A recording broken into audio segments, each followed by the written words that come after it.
Now at 5:30, Pleasant Hill's plans to transform an empty lot into affordable housing seemed like a win-win.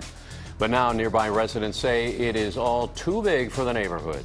Good evening, I'm Alan Martin. And I'm Veronica Dela Cruz. KPIX 5's John Ramos spoke with those who say the nonprofit's plan packs too many people in. In today's housing market, a vacant lot has come to mean so much more than it used to.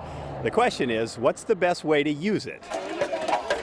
For decades, Habitat for Humanity has used the sweat equity of teams of volunteers to build affordable homes for those who cannot afford one themselves. Those tenets of our mission have not changed, but what we're building certainly has. We build far more multifamily housing, high density now, because we have to.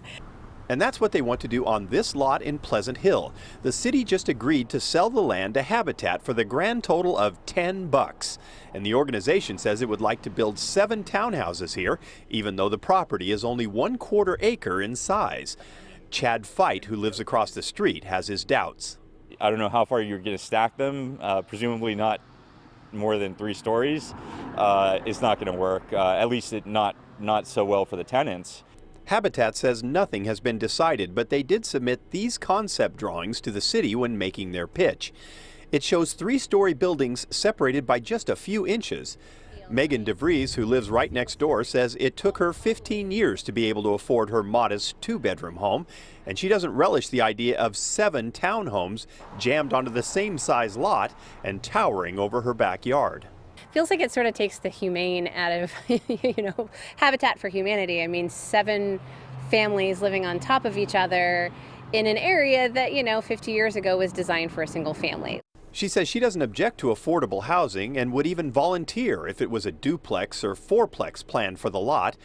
But Habitat's president says the reality is the only way to be affordable is to go high density. She says the days of building single-family homes for poor people are pretty much over.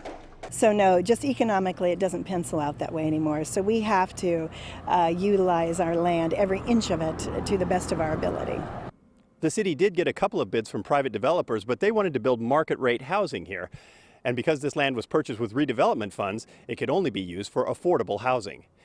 In Pleasant Hill, John Ramos, KPIX 5. And for those of you eager to move in, you're going to have to wait. Habitat for Humanity says this project could take up to 2 years just to get approved.